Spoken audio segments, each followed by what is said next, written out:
دن کافی نکل آیا تھا جب میں کمرے سے باہر آیا۔ میں لاؤنج میں صوفے پر آ کر بیٹھا تو کوٹھی کا ملازم مجھ سے ناشتے کا پوچھنے آ گیا۔ اسی سے پتہ چلا کہ کچھ دیر پہلے پیروزہ ڈرائیور کے ساتھ نکل گئی تھی۔ میں وہیں پھیل کر بیٹھ گیا۔ کچھ دیر بعد ساوری ٹرے اٹھائے آتے ہوئے دکھائی دی۔ وہ میز پر ٹرے رکھنے کے لیے جھکی تو اس کا آنچل کافی ڈھلک گیا۔ اس کے ساتھ ہی ادھر ادھر دیکھے بغیر منمناتے ہوئے بولی، مجھ سے بات بھی نہ کرنا، سمجھو میں اجنبی ہوں۔ میں نے اس کی بات کا جواب بھی نہیں دیا، یوں ٹرے کی طرف دیکھتا رہا جیسے کوئی ندیدہ بھوک کے باعث کھانے کو دیکھتا ہے۔ وہ ٹرے رکھ کر چلی گئی۔ میں اب یہ جان گیا تھا کہ ساوری کہیں زیادہ پیروزاں کو جانتی ہی نہیں، سمجھتی بھی تھی۔ یہ سب کیوں ہو رہا تھا میں اس کے بارے میں کچھ نہیں کہہ سکتا تھا۔ اب ساوری مجھے کہیں اکیلے میں ملتی تو میں اس کے بارے میں پوچھتا۔ میں یہی سوچتا رہا اور وہ ٹرے رکھ کر چلی گئی۔ میں نے خوب جی بھر کر ناشتہ کیا اور لاؤنج سے باہر نکل آیا۔ کھلی فضا میں سانس لینے اچھا لگا تو لان میں ہری گھاس پر ایک پودے کے سائے میں آ بیٹھا۔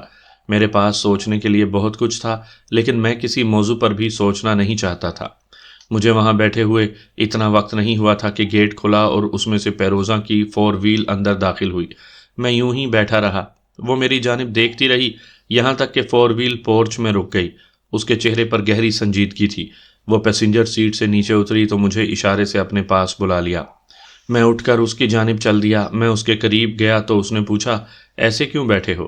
ایویں ہی بس کھلی فضا میں آ گیا تھا، میں خوشگوار لہجے میں بولا۔ چل تیاری کر، چلیں واپس، اس نے حتمی لہجے میں کہا اور اندر کی جانب چل دی۔ مجھے کیا تیاری کرنا تھی، میں بھی اس کے پیچھے چلا گیا۔ مجھے اپنے کمرے میں سے اپنا بیگ اٹھانا تھا۔ وہ لے کر نیچے آیا تو لاؤنج میں کوئی بھی نہیں تھا۔ میں باہر پورچ میں آ گیا جہاں ڈرائیور کھڑا تھا۔ میں نے اس سے کوئی سوال نہیں کیا۔ اپنا بیگ میں نے پچھلی نشست پر رکھا اور ایک جانب کھڑا ہو کر انتظار کرنے لگا۔ زیادہ وقت نہیں گزرا تھا کہ پیروزاں کے ساتھ ساوری آتی ہوئی دکھائی دی۔ وہ پچھلی نشست پر بیٹھیں تو میں پیسنجر سیٹ پر جا بیٹھا۔ اگلے چند لمحوں میں ہم کوٹھی سے نکل چکے تھے۔ ہم نے جتنا وقت بھی اس کوٹھی میں گزارا تھا، میرن شاہ کی بیوی اور بچے سامنے نہیں آئے تھے۔ وہ وہاں رہتے ہوئے بھی ان سے الگ تھلگ تھی۔ کیا اس کے پیروزاں کے ساتھ تعلقات اچھے نہیں تھے؟ وہ اس سے ملنا نہیں چاہتی تھی، یا پھر وہ تھی ہی ایسی کہ الگ تھلگ رہے؟ جو بھی تھا، مجھے اس سے کیا لینا دینا تھا؟ میں نے اسے اپنے دماغ سے نکال باہر کیا۔ بہاولپور سے نکلے ہی تھے کہ پیچھے بیٹھی پیروزاں کی آواز ابھری، یہ لے، میں نے تیرے لیے ایک سیل فون لیا ہے۔ اس کے ساتھ ہی جدید ماڈل کے سیل فون کا ڈبہ میرے سامنے کر دیا۔ میں نے اسے پکڑتے ہوئے کہا، میں نے آج تک سیل فون استعمال نہیں کیا، اس لیے مجھے اس کے بارے میں اتنا پتہ نہیں ہے۔ یہ تو آج کل عام ہو گیا ہے، تم نے کیوں نہیں استعمال کیا اب تک؟ اس نے طنزیہ لہجے میں پوچھا۔ ضرورت ہی نہیں پڑی، میں نے سکون سے جواب دیا۔ تم اس طرح بیابانوں میں رہتے ہو پھر بھی کسی کو فون؟ مطلب کبھی اپنے محکمے سے بھی بات کرنے کی ضرورت نہیں ہوئی؟ اس نے کافی حد تک حیرت بھرے انداز میں پوچھا تو میں نے اسی سکون سے جواب دیا، محکمے سے رابطہ کرنے کا مطلب کوئی مزید حکم لینا۔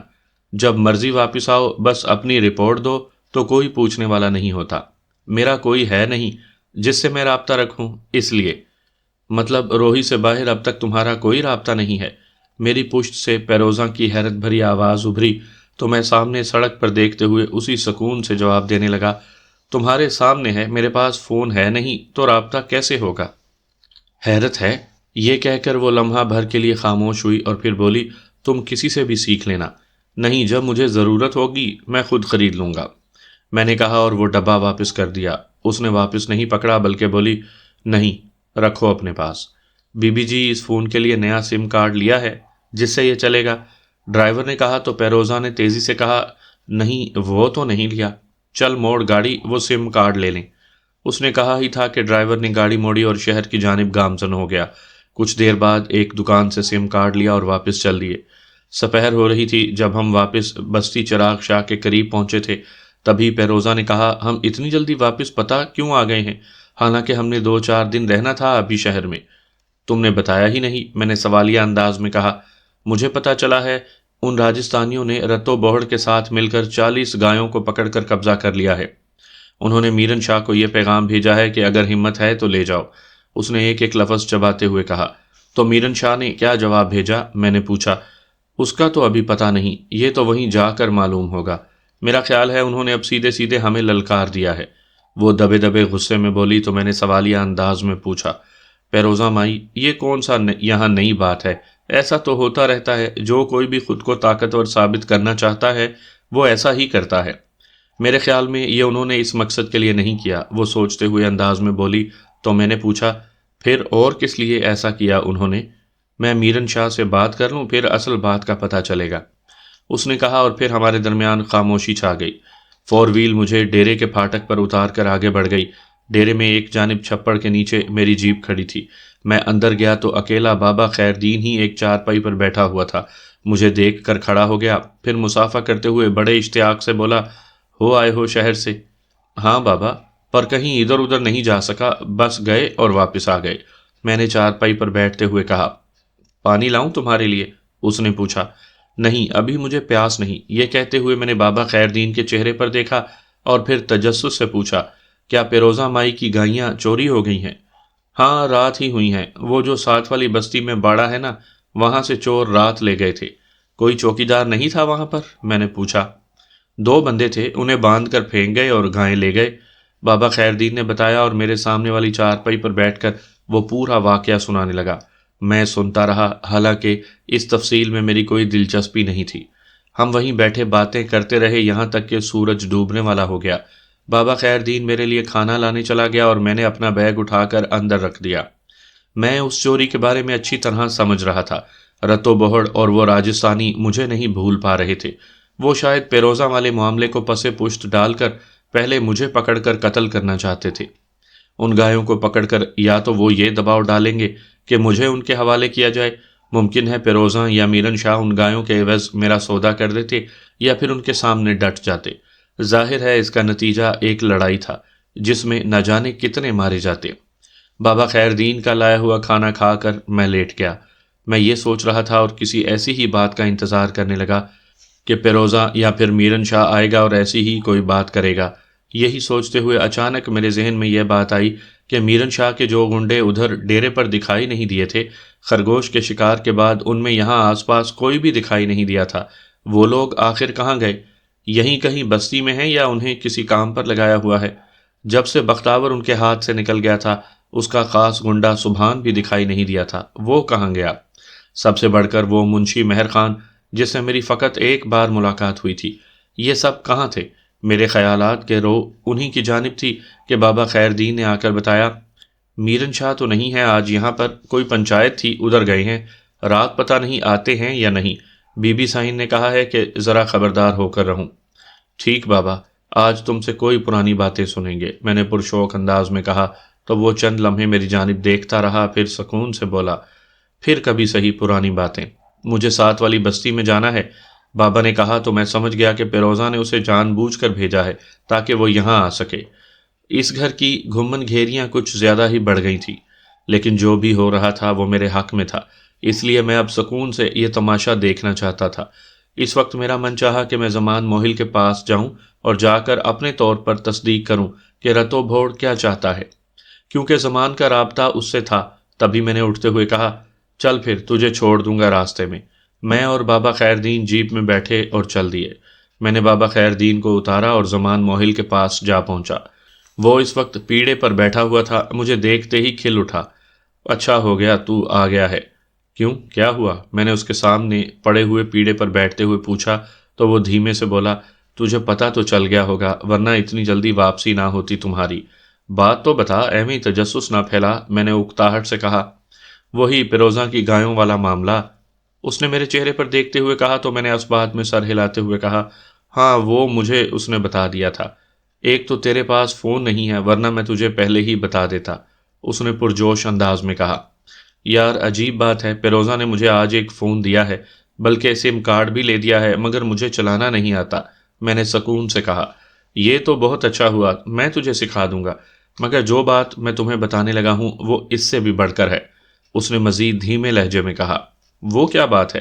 میں نے حیرت اور تجسس سے پوچھا۔ مجھے نا آج فون آیا تھا رتو بہڑ کا، وہ بکا راجستھانی اسی کے پاس ہے نا، باقی راجستھانیوں کے ساتھ ادھر ادھر کے لوگ بھی اس کے ساتھ مل گئے ہیں، وہ کہہ رہا تھا ان گایوں کے عوض وہ تجھے مانگیں گے۔ اس نے ہولے ہولے اپنی بات پوری کی۔ صبح جب میں نے یہ خبر سنی تھی تب مجھے یہی شک ہوا تھا، لیکن یہ اتنی بے وقوفی والی بات تھی لیکن ہونے کو تو کچھ بھی ہو سکتا تھا، لہٰذا میں نے اس بات کو کوئی اہمیت نہ دیتے ہوئے کہا، یار تم سوچ سکتے ہو کہ وہ 40 گایوں کے لیے مجھے ان کے ہاتھ دے دیں گے؟ پاگل ہو تم؟ ان کے لیے بندہ مارنا کون سا مشکل ہے؟ اور پھر تیرا کون ہے ادھر؟ تمہارے محکمے سے کچھ بھی کہہ دیں گے، اس نے تیزی سے کہا۔ ایک بات ہے یار، میں نے اس کے چہرے پر دیکھتے ہوئے پوچھا۔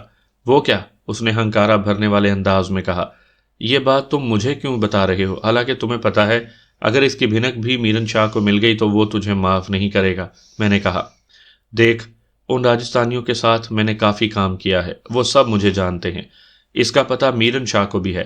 یہ ان کے ساتھ دشمنی تو پیروزہ مائی کی ہوئی ہے نا، آج نہیں تو کل یہ بات وہ تمہیں بتا دیں گے۔ زمان نے اطمینان سے کہا تو میں نے چند لمحے سوچا، پھر اسی سے پوچھا، تو پھر مجھے کیا کرنا چاہیے؟ اب یہ تم دیکھو تمہیں کیا کرنا ہے، چپ چاپ راتوں رات یہاں سے نکل جاؤ یا پھر آنے والے خطرے کا مقابلہ کرو۔ زمان نے میرے چہرے پر دیکھتے ہوئے کہا تو میں خاموش ہو گیا۔ کچھ دیر بعد میں نے کہا، بات تو تمہاری سوچنے والی ہے، خیر وہ صبح کیا کرتے ہیں دیکھ لیں گے، اس کے بعد ہی میں فیصلہ کروں گا۔ وہ تیری مرضی ہے، زمان موہل نے اطمینان سے کہا۔ پھر اسی موضوع پر ادھر ادھر کی باتیں ہونے لگیں۔ جب رات کا پہلا پہر ختم ہونے کو تھا میں اٹھا اور ڈیرے کی طرف چل دیا۔ ڈیرے پر پہنچ کر میں ایک چارپائی پر لیٹ گیا۔ لاشعوری طور پر میں پیروزاں کا انتظار کر رہا تھا، لیکن نہ جانے کیوں مجھے بے چینی سی تھی۔ میرے اندر کا شخص مجھے کچھ ایسا احساس دے رہا تھا جس سے مجھے خطرے کی بو آ رہی تھی۔ اگر زمان موہل مجھے نہ بتاتا تو شاید میں ایسا خطرہ محسوس نہ کرتا۔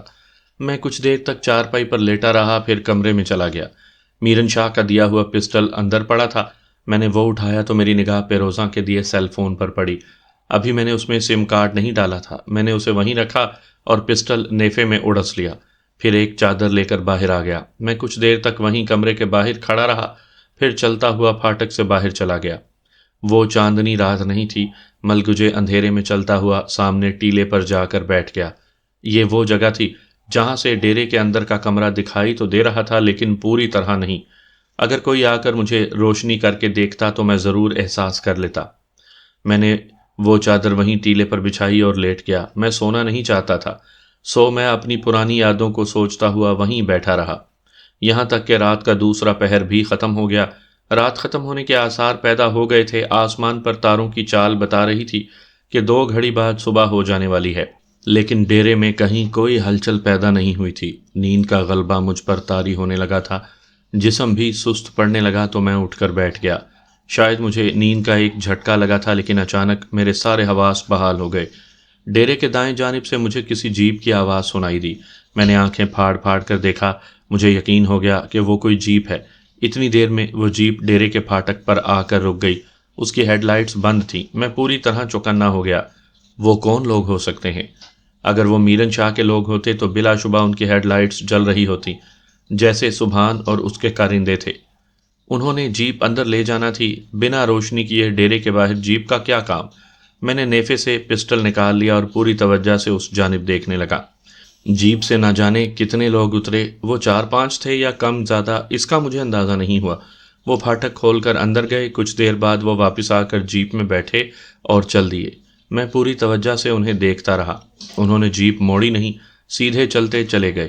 کافی آگے جا کر انہوں نے ہیڈ لائٹس روشن کر لیں اور پھر تیزی سے میرن شاہ کے گھر کی جانب سے نکلتے چلے گئے۔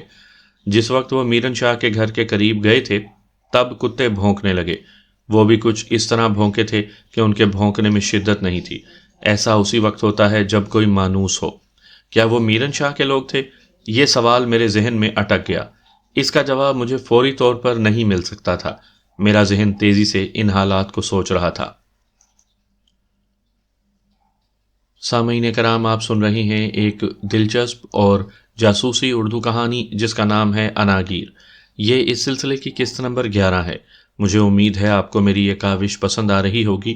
آپ نے اگر ابھی تک میرا چینل کہانی گھر سبسکرائب نہیں کیا تو ابھی میرے چینل کو سبسکرائب کر کے بیل نوٹیفیکیشن آن کر لیجئے تاکہ آنے والی ہر نئی کہانی کی اطلاع بر وقت آپ تک پہنچ سکے۔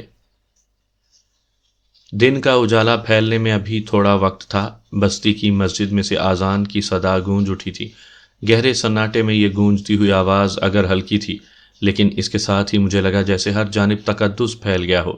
میں نے اٹھ کر چادر سمیٹی، پسٹل نیفے میں رکھا اور ڈیرے کی جانب چل دیا۔ رات جب میں یہاں سے نکلا تھا تو کمرے کی کنڈی لگا کر گیا تھا، لیکن اس وقت وہ کنڈی کھلی ہوئی تھی۔ میں نے دروازے کو ہلکا سا دھکیلا تو وہ کھلتا چلا گیا۔ ممکن ہے اندر کوئی ہو، اس خیال سے میں ٹھٹک کر رہ گیا۔ میں دروازے پر کھڑا سوچ رہا تھا کہ رہائش گاہ کی دیوار میں ہلکے سے میرا نام پکارا گیا۔ میں نے اس جانب دیکھا تو مجھے ساوری دکھائی دی۔ وہ تیزی سے اپنا ہاتھ ہلا کر مجھے اپنی جانب بلا رہی تھی۔ میں اس طرف بڑھ گیا۔ میں جیسے ہی اس کے پاس پہنچا، اس نے کہا، آ جا، اندر آ جا۔ اندر؟ مطلب کیا کہہ رہی ہو؟ میں نے حیرت سے پوچھا۔ کہہ رہی ہوں نا، آ جا، اس نے کہا اور پلٹ گئی۔ میں دروازہ پار کر کے اندر چلا گیا۔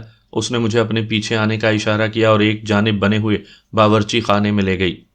اس کے ساتھ ہی ایک اسٹور ٹائپ کا کمرہ تھا۔ وہ اس کمرے کی جانب اشارہ کرتے ہوئے بولی، ادھر اندر ہو کر بیٹھ جا دروازے کے پاس، وہ پیڑا لے لو۔ گھر میں؟ میں نے پوچھنا چاہا تو اس نے میری بات کاٹتے ہوئے کہا، کوئی بھی نہیں ہے سوائے اماں سائیں کے۔ پیروزہ بھی رات کی نہیں ہے، میرن شاہ تو کل شام کا نہیں ہے۔ اگر کوئی اور آ گیا تو میرا کچھ نہیں جائے گا، تجھے ہی پوچھیں گے۔ میں نے پرسکون ہو کر ایک پیڑے پر بیٹھتے ہوئے کہا۔ ہم دونوں اتنے قریب تھے کہ ہولے ہولے کی جانے والی باتیں سنائی دی جا سکیں۔ ابھی کوئی نہیں آئے گا، آیا بھی تو اسے پتہ نہیں چلے گا، اس نے کہا اور چاٹی کے سامنے بیٹھ گئی۔ تب میں نے سنجیدگی سے پوچھا، اچھا جلدی بات کر، کیا کہنا ہے؟ اگر کوئی آ گیا تو مشکل ہو جائے گی۔ رات تم کہاں تھے؟ اس نے میری بات نظر انداز کرتے ہوئے دھیمے سے پوچھا۔ کیوں، کیا ہوا؟ میں نے تجسس سے پوچھا۔ میں رات کئی بار گئی ہوں تمہیں دیکھنے، لیکن تم کہیں نہیں تھے۔ کمرے کی کنڈی لگی ہوئی تھی۔ پھر مجھے لگا کوئی ہے، میں انہیں پہچاننے کی کوشش کرتی رہی ہوں، لیکن وہ میری پہچان میں نہیں آئے۔ وہ کوئی تیرے جاننے والے تھے کیا؟ اس نے میری جانب دیکھتے ہوئے پوچھا۔ نہیں، میں تو رات ڈیرے پر تھا ہی نہیں، میں نے بتایا تو اس کے چہرے پر حیرت پھیل گئی۔ وہ میری جانب یوں دیکھنے لگی جیسے کوئی ہونک دیکھتا ہے۔ وہ چند لمحے خاموش رہی، پھر سرسراتے ہوئے لہجے میں بولی، علی، تم بچ جاؤ یا بھاگ جاؤ یہاں سے۔ ہوا کیا ہے؟ مجھے بتاؤ بھی، میں نے تیزی سے پوچھا۔ رات جو بندے آئے تھے وہ تیرے دوست نہیں ہو سکتے۔ تم رتو بوہڑ کو نہیں جانتے، وہ بہت گندا بندہ ہے، اس نے سہمے ہوئے انداز میں کہا۔ میں نے وہ بندے دیکھے ہی نہیں تو میں کیا کہہ سکتا ہوں، تم ہی بتا رہی ہو، میں نے صاف منہ کرتے ہوئے کہا۔ دیکھ، چاہے کچھ ہو جائے، پیروزہ اور میرن شاہ ایک دوسرے کو نہیں چھوڑ سکتے۔ یہ لوگوں کے لیے چاہے جتنے دشمن بن جائیں، لیکن اندر سے ایک ہی ہیں۔ یہ مت بھولنا کہ یہ ایک دوسرے کے خلاف ہیں۔ تمہارا خیال ہے وہ بندے میرے دشمن بن کر آئے تھے؟ میں نے پوچھا تو وہ تیزی سے بولی، میں یہ تو نہیں کہہ سکتی، لیکن یہ جو پیروزہ کے طور ہیں نا، یہ مجھے بڑے غلط لگ رہے ہیں۔ میں سمجھا نہیں، میں نے پوچھا۔ میں تجھے رات اس لیے بار بار دیکھنے جا رہی تھی کہ تجھے بتا سکوں پیروزہ مجھے اپنے ساتھ بہاولپور کیوں لے کر گئی تھی، تاکہ تجھے خبردار کر سکوں کہ اس کے دماغ میں کیا چل رہا ہے، اس نے ہولے سے کہا۔ کیا چل رہا ہے؟ میں نے پوچھا۔ میں اسے بچپن سے جانتی ہوں، وہ کتنی خبیث ہے یہ بھی مجھے پتا ہے۔ وہ مجھے تمہارے ساتھ صرف اس لیے لے کر گئی تھی کہ اگر تم میں اور مجھ میں کوئی بات ہے تو اسے پتہ چل جائے۔ اس کے لیے اس نے کوٹھی کے سارے ملازمین کو ہدایت کر دی تھی۔ یہ تو میری ایک پرانی سہیلی نے بتا دیا جو اب وہاں ماں باپ کے ساتھ ہے، ورنہ بات کھل جانے پر وہ کہتے کہتے رک گئی تو میں نے اکتائے ہوئے لہجے میں پوچھا، وہ ایسا کیوں کرے گی؟ تم نے اسے خوش کیا، وہ جو چاہتی ہے تم نے پورا کیا۔ اگر تم نے اسے دھتکار دیا ہے تو کیا یہ اس کی بے عزتی نہیں؟ اس نے مجھ سے پوچھا تھا کہ میرے کوئی ایسے تعلق تو نہیں بن گئے۔ میں ساری بات سمجھ گئی، تم اس کے لیے کوئی حیثیت نہیں رکھتے ہو، وہ اب تمہیں کسی بھی وقت مروا سکتی ہے۔ اس نے دبے دبے جوش سے کہا تو میں نے دھیمے سے پوچھا، تم مجھے یہ اطلاع کیوں دے رہی ہو؟ میں نے کہا تو اس نے گھوم کر میری طرف دیکھا جیسے میری بات سمجھنے کی کوشش کر رہی ہو۔ ایک دم سے اس کا چہرہ غصے سے بگڑ گیا، پھر اگلے ہی لمحے اس نے گھما کر تھپڑ میرے مارا۔ چٹاخ کی آواز کے ساتھ مجھے کان اور گردن پر جلن محسوس ہونے لگی۔ میں حیرت سے اسے دیکھ رہا تھا۔ اس نے دکھ، مایوسی اور غصے میں کہا، تجھے مر ہی جانا چاہیے، بس چلے جاؤ یہاں سے۔ ساوری، یہ تم نے کیا کیا؟ میں نے کہنا چاہا تو اس نے غصے کی انتہا میں کہا، بس تم چلے جاؤ یہاں سے، مرو جیو یا جو مرضی کرو، جاؤ۔ اس نے منہ پھیر لیا۔ میں وہیں بیٹھا رہا۔ اس کا رد عمل بڑا جاندار تھا، اتنی شدت تو ابھی میں نے بھی نہیں سوچی تھی۔ وہ دودھ بلونے لگی۔ میں کچھ دیر بیٹھا رہا، پھر ہولے سے کہا، ساوری چل، معاف کر دے، غلطی ہو گئی، میں نے تو یوں ہی پوچھا تھا۔ میں نے کہا، نہ اس وقت میرے سامنے سے چلا جا تو بس چلا جا۔ لفظ اس کے منہ ہی میں تھے کہ باہر ہلکا سا کھٹکا ہوا جیسے کوئی صحن میں آ گیا ہو۔ وہ زور زور سے دودھ بلونے لگی۔ میں نے آواز پر کان دھرا تو باہر کسی کے کھنکارنے کی آواز آئی۔ اس کے ساتھ ہی قدموں کی چاپ ابھری، تب ساوری نے مجھے پیچھے دھکیل کر دروازہ بند کرتے ہوئے سرگوشی کی، چپ رہنا۔ اس کے ساتھ ہی قدم باہر تک آ گئے۔ میں دروازے کی درز میں سے باہر دیکھنے لگا، تبھی آواز ابھری، ساوری پتر، آ چاچا، میں ادھر ہوں۔ اس نے کہا تو اس کے ساتھ ایک بوڑھا چرواہا دودھ کا مٹکا اٹھائے اندر آ گیا۔ اس نے مٹکا رکھا اور بنا کچھ کہے واپس پلٹ گیا۔ بلا شبہ یہ روزانہ کا معمول تھا۔ اس کے جاتے ہی ساوری نے دروازہ کھول دیا، پھر ہولے سے بولی، اب دن چڑھ جائے گا، تم جاؤ، میں نے تجھے خبردار کر دیا، اب تم جانو اور تمہارا کام، جاؤ۔ میں اٹھا اور احتیاط سے ادھر ادھر دیکھ کر ڈیرے تک جانے والا دروازہ پار کر گیا۔ دن کا اجالا پھیل چکا تھا جب بابا خیر دین میرے لیے کھانا لے کر آ گیا۔ میرے چہرے پر شاید ضرورت سے زیادہ سنجیدگی تھی۔ مجھے اس وقت احساس ہوا جب بابا خیر دین نے ٹرے میرے سامنے رکھتے ہوئے پوچھا، خیر تو ہے نا پتر، بڑی گہری سوچ میں ہو؟ نہیں بابا، بس رات سے یہی سوچ رہا ہوں کہ میں نے اپنا کام ذرا سا بھی نہیں کیا، ایویں ہی خواہ ان کے چکروں میں پڑ گیا ہوں، میں نے بے دلی سے کہا۔ بس یہی تو سب سے بڑا مسئلہ ہے، یہاں کسی کو کچھ سوجتا ہی نہیں، اس نے ذرا سا مسکراتے ہوئے کہا۔ میں تو سوچ رہا ہوں واپس چلا جاؤں، میں نے کہا تو وہ ایک دم سے مرجھا گیا، جیسے مجھ سے یہ امید نہ ہو۔ پھر کچھ دیر بعد دھیمے سے بولا، ہاں پتر، تمہیں ایسا ہی کرنا چاہیے۔ میں نے ایک بار اس کی طرف دیکھا، وہ مجھ سے نگاہیں پھیر کر باہر کی جانب لپک گیا تھا۔ میں اس کی بات نہیں سمجھ سکا، لیکن اس کا لہجہ بہت کچھ بتا رہا تھا، یا پھر میں اپنے تئیں خود ہی اندازہ لگا بیٹھا تھا۔